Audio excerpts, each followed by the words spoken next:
Are you tired of losing at poker? Most players miss 4 simple strategies that make all the difference, and I know from coaching many beginners. So in this video, I break each of them down so you can start winning fast. The first strategy is going to be a simple one, and it's going to be with a hand that most beginner poker players hate to see. It's going to be with Ace King, but the strategy is going to be having no fear with this hand. You should not be scared and start playing passive with Ace King. This is the #1 problem that I see with beginner players with this hold'em. Most people view it as a drawing hand, but it is a very powerful hand that allows you to put maximum pressure on your opponents at the poker table. We're going to see this illustrated when I get dealt Ace King offsuit in under the gun position. Blinds are going to be 2-5, and I'm going to find a 3x open here for $15. It's going to fold all the way around to my opponent in hijack.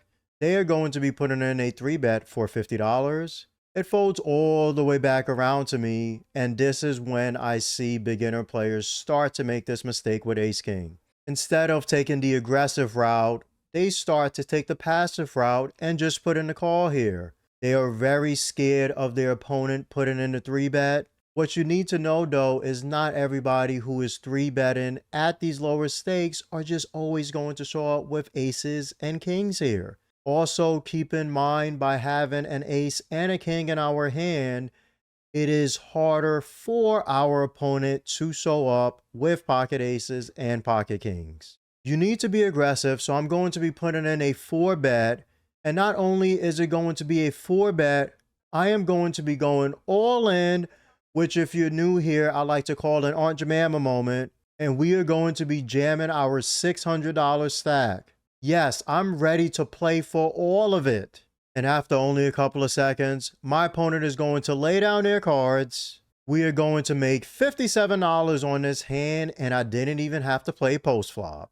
If you are interested in winning more money at low stakes poker, you definitely want to check out my free poker newsletter. You can sign up to receive free advice by scanning the QR code that has just popped up on your screen, or you can click the link in the top right corner or pinned comment on this video. We're going to have Ace King suited. Blinds are going to be 1-3 with a $6 straddle on, and I'm going to be in low jack position.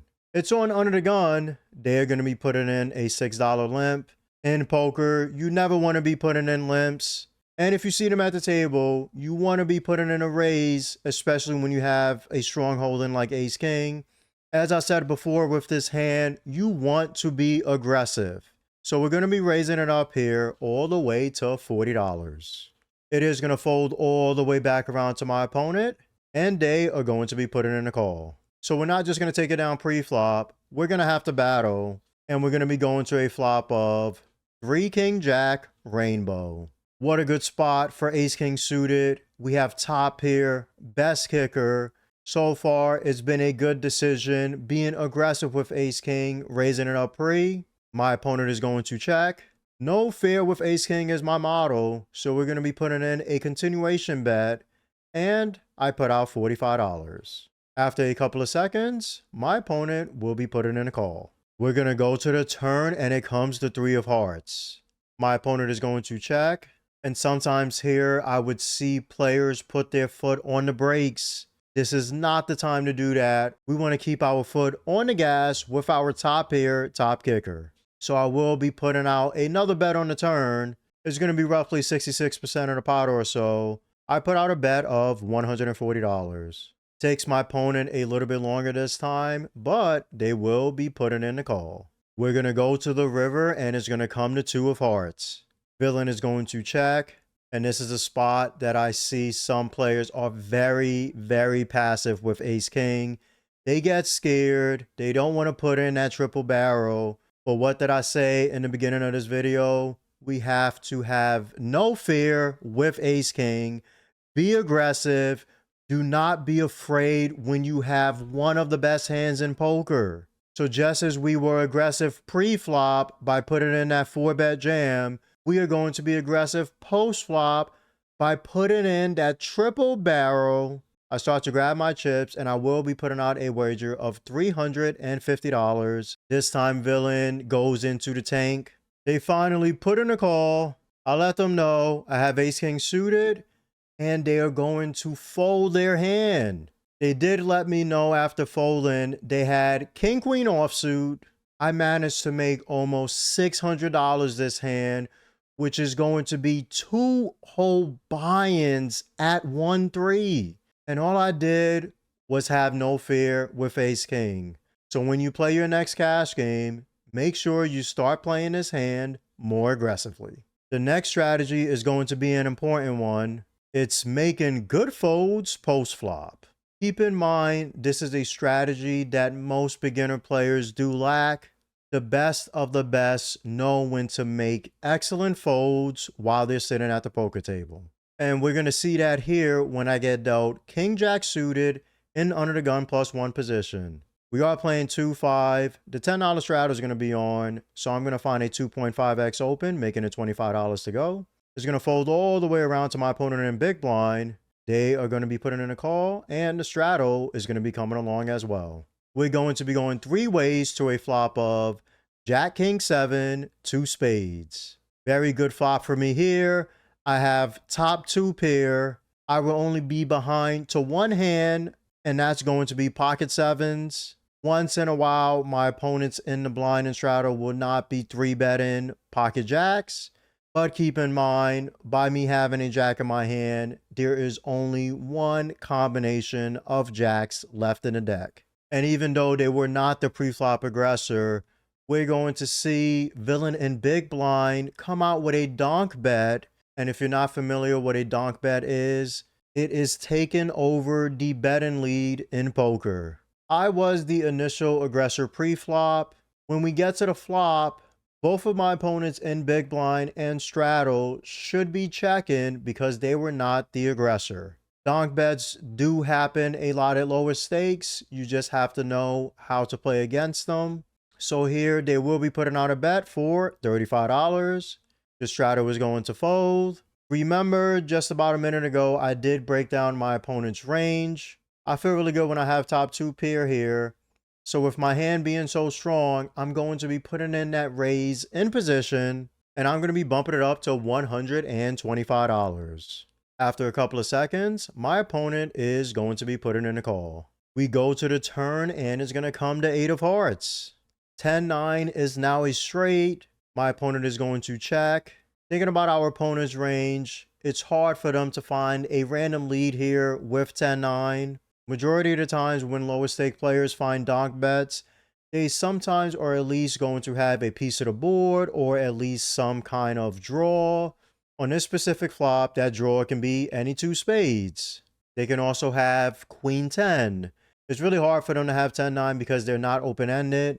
People usually don't just lead and then call a big raise by somebody who is in position to them with such a weak holding. So we don't have to worry about that hand. I will still keep my foot on the gas, and I'm going to be firing out a wager of $300. This is almost a pot-sized wager. My opponent does go into the tank for a little bit. This is a really good sign. After about 30 seconds, they do finally put in a call. We go to the river, and it's going to come to 5 of spades. Not the river I wanted to see. And it's going to become even worse when my opponent announces they're going to be all in.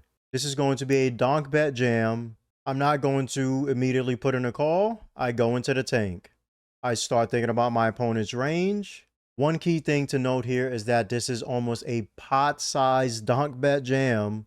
Also, when an opponent at the table decides to take the betting lead on a card that shifts equity a lot, it is usually a sign that they have a very strong hand. When I am in this spot, I'm also thinking, do I have better hands to call with here? The answer is going to be yes. In this spot, sometimes I will have flushes and sets. Both of those hands are a better candidate for calling than just having top 2 pair here. And what did I say at the start of this hand? One of the keys to winning poker is knowing when you just have to lay down your cards. So after deliberating, I will be making the fold here. It's okay. You have to pick your spots wisely. And this was not the time for me to be playing for my entire stack. If you want to learn how to be able to fold like I just did in that last hand, or if you're looking for free tips to win more at low stakes poker, you should check out my free poker newsletter. You can sign up and receive it for free by scanning the QR code that has just popped up on your screen, or you can click the link in my pinned comment on this video or the link in the top right corner. The next hand we're going to show where we get into another tough situation is going to be ace queen offsuit in the under the gun straddle. It's going to be 1-3 with a $6 straddle. Under the gun is going to be opening to $20. It's going to fold all the way around to me, and I will be putting in a call. We're going to go heads up to a flop of 5 ace queen rainbow. Similar spot, but now we are out of position and are not the pre-flop aggressor. I have top 2 pair. I'm feeling really good about my hand. I'm going to start out with a check. My opponent is going to find a C-bet here or continuation bet. They grab their chips and make it $15 to go. We are playing very deep here, and with top 2 pair, I want to put more money in this pot. I am going to be putting in a check raise here, and I bump it up to $55. Villain is not going anywhere. They are going to be putting in the call. We go to the turn, and it's going to come to king of hearts.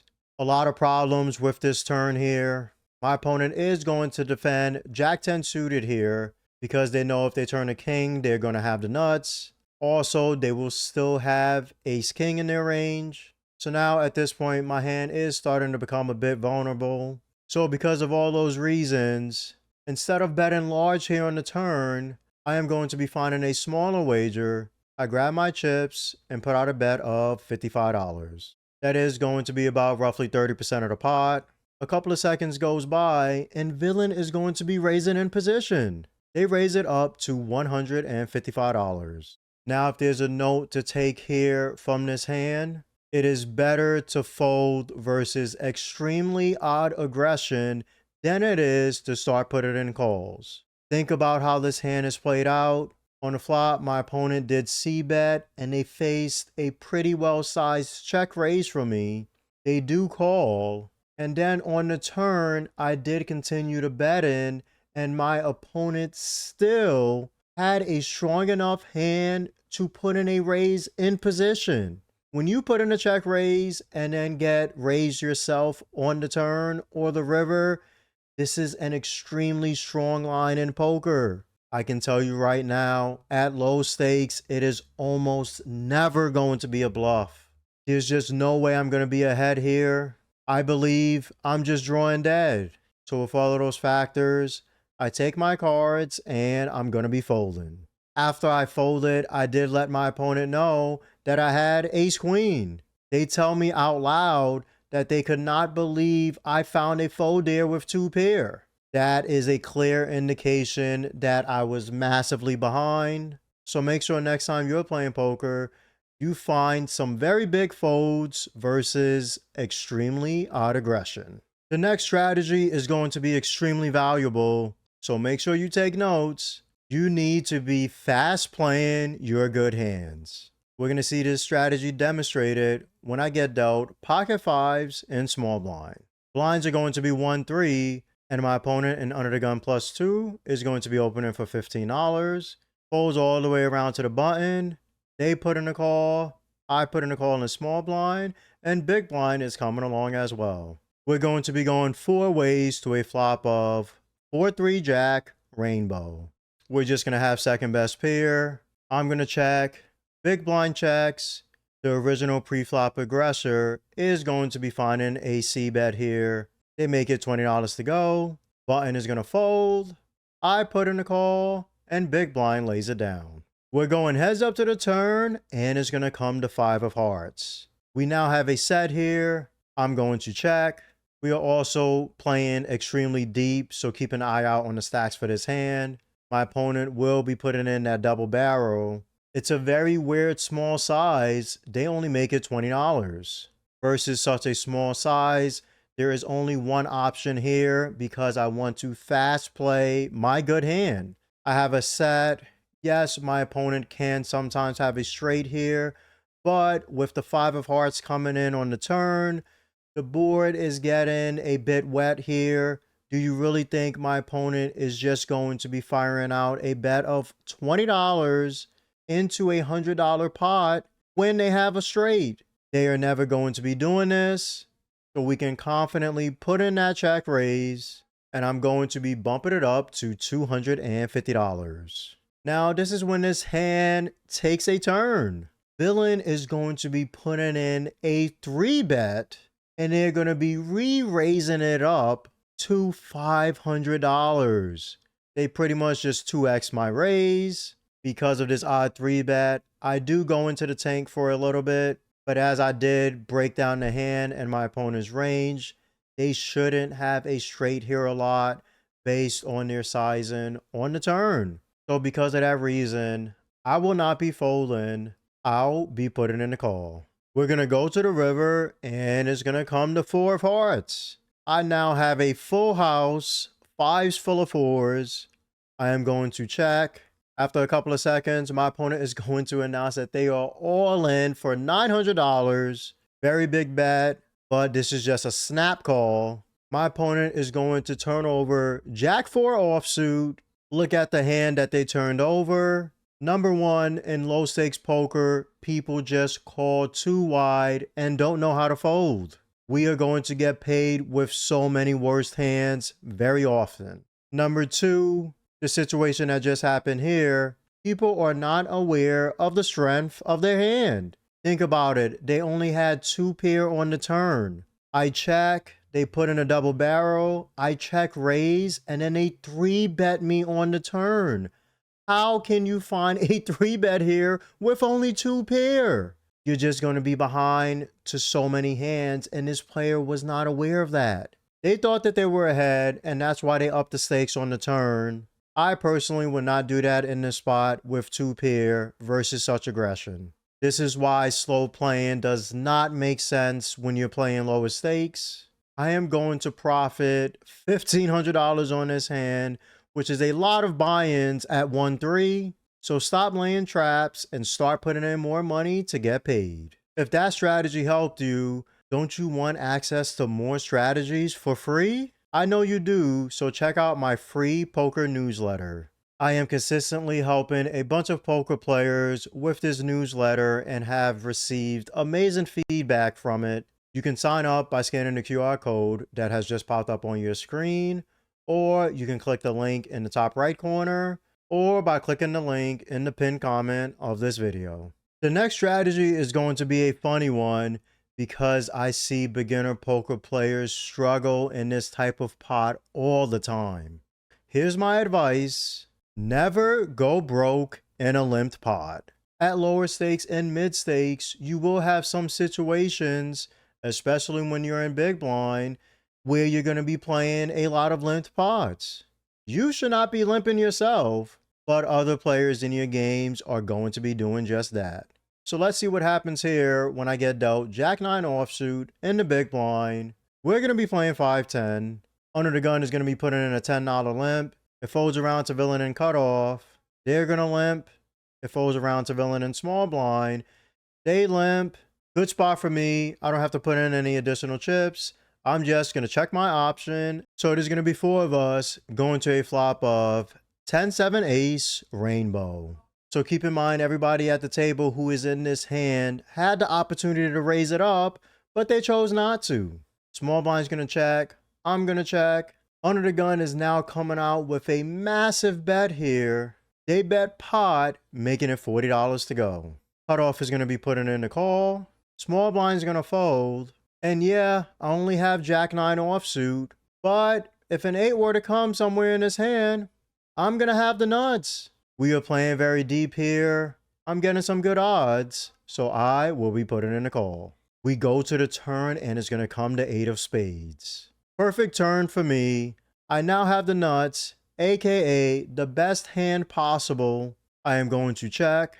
Under the gun is not slowing down. They're going to fire another bet. This time a little bit less than 66% of the pot. They make it $110 to go. Cutoff is going to be putting in the call. What did I say before with the previous strategy? When you have a good hand, you better play it fast. So we have some strategies overlapping here. I'm going to be check raising. and I'm going to be making it $360 to go. Under the gun after 30 seconds is going to be laying down their cards. Cutoff, however, is going to be putting in the call. We're going to go to the river, and it's going to come the 5 of clubs. With the 5 of clubs coming on the river, I'm still going to have the best hand possible. There's about $1,000 in the pot, and my opponent has a little bit less than $1,000 behind. I want to maximize my winnings here in this spot. So it's going to be an Aunt Jemima moment. I will be all in on the river. My opponent goes into the tank.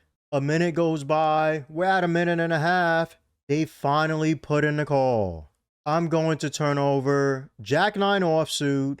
Villain in cutoff is going to turn over a set of aces. Why do they have aces here? Well, number one, they decided to call when Under the Gun put in the limp because they were trapping. What did I say? Don't slow play. And because Villain decided to do this, they lose over $1,000 in this pot. Never go broke in a limp pot. And if you want to learn more poker strategies you should be using at the poker table, such as when you should find bluffs against your opponent, make sure you check out this next video.